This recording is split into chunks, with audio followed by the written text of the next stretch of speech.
Pemerintah Provinsi Papua dan Satgas Pencegahan dan Penanganan COVID-19 setempat memperketat penerapan protokol kesehatan COVID-19 selama Pekan Olahraga Nasional PON 20 berlangsung. Hal ini disampaikan Asisten 2 Setda Papua Muhammad Musanah di Jayapura, menyusul ditemukannya 29 kasus COVID-19 di 4 klaster penyelenggara PON. Pemerintah Provinsi Papua bersama Satgas Pencegahan dan Penanganan COVID-19 Papua memperketat penerapan protokol kesehatan COVID-19 selama Pekan Olahraga Nasional PON ke-20 berlangsung di Papua. Ini menyusul sebanyak 29 atlet maupun ofisial PON Papua ditemukan terpapar COVID-19 dengan kondisi tanpa gejala maupun gejala ringan.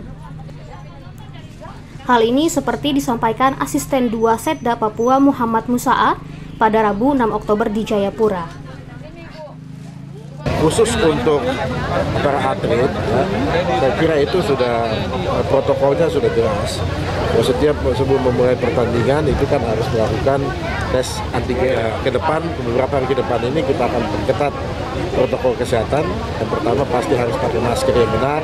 Kemudian yang kedua juga di dalam venue-venue kita itu harus kita pastikan jaraknya harus terjamin, ya. Daya tampungnya juga sebagaimana yang sudah diizinkan, yaitu hanya 25%.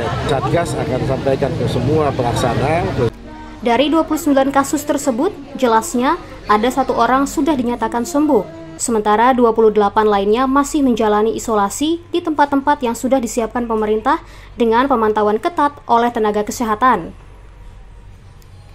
Satgas Penanganan COVID-19 Papua mendata 29 kasus tersebut tersebar di 4 klaster penyelenggara PON, yaitu di Kabupaten Mimika sebanyak 13 kasus, di Kabupaten Jayapura ada 7 kasus, di Kota Jayapura 6 kasus, dan di Kabupaten Merauke tercatat 3 kasus. Diketahui, Dinas Kesehatan setempat tengah gencar melakukan vaksinasi COVID-19. Hingga saat ini, cakupan vaksinasi di 4 klaster penyelenggara PON tercatat 66%. Dari Jayapura, Papua, Laksa Mahendra, Kantor Berita Antara, mewartakan.